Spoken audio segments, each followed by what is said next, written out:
s'il y a une place que les sorciers aiment beaucoup, c'est l'église. Est-ce que tu sais ça?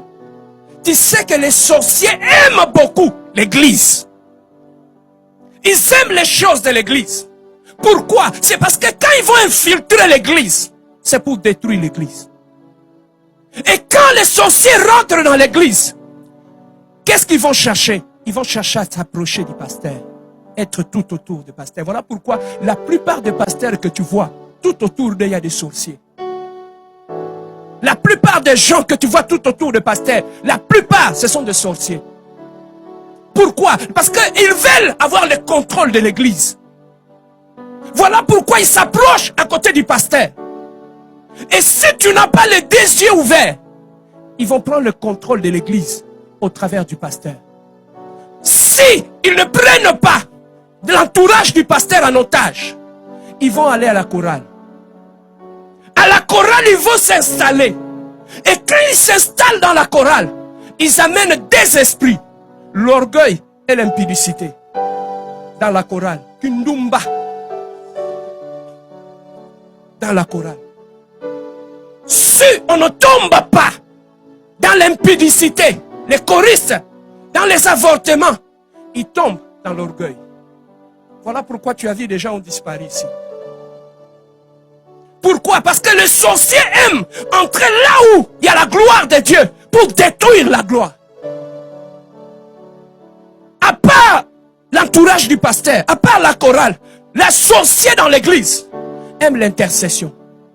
Pourquoi? Parce que c'est dans l'intercession, ils vont avoir les informations qui sont dans l'église et amenées dans le monde des ténèbres. Voilà pourquoi lorsqu'ils s'installent dans l'église, ils vont amener la lourdeur dans l'église. Tu vas trouver que tout dans l'église n'est plus spirituel. Tout dans l'église devient normal. On adore normal. On fait tout, tout devient normal. Il n'y a plus d'impact dans la prière. Et tout cela, c'est dans l'église. Et lorsqu'ils s'installent dans l'église, qu'est-ce que vous allez remarquer? Des disputes commencent dans l'église. Songi songi, kotongana, koyinana, des divisions dans l'église. Tout cela, quand vous remarquez ces choses dans l'église, sachez que l'église a été infectée par les sorciers. Tu vas voir dans l'entourage du pasteur, c'est lui qui a l'esprit de la sorcellerie en lui. Il va se donner l'impression comme si celui qui est devenu le visionnaire de l'église. Et lorsqu'il prend le pasteur en otage, le pasteur ne peut plus rien faire. Avant de faire tout, il faut passer par nous. Il faut nous poser la question. Quand j'avais eu la vision, toi tu étais là? Quand Dieu m'a parlé, toi tu étais là? Non, nous les collèges, tu vois, nous les collèges des anciens, on a quand même des choses à dire. Est-ce que vous avez une vie de prière? Bandoki. Ces collèges de sorciers là, ici, il n'y en a pas. On écoute le Saint-Esprit. C'est celui qui nous guide. Quand il dit aller à gauche, on regarde la colonne de feu ici. Il n'y a pas de vieux comme de vieux qui sont réunis. Papa, si vous n'êtes pas prudent, tu vois comment on se réunit les jours. Si les sorciers prennent l'otage de l'église, il y aura un autre culte la nuit. Nous, on vient prier les jours. La nuit, il y aura une autre culte. Ils ont leur pasteur Serge.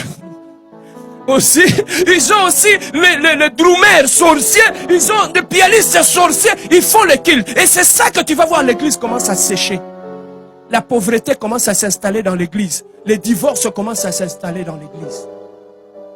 Les disputes et les distractions que tu vois dans l'église, dans la plupart des cas, ce sont des sorciers. Mais il y en a d'autres personnes qui ne sont pas sorciers. Mais les sorciers, lorsque tu es ouvert, ils peuvent t'utiliser pour détruire l'église.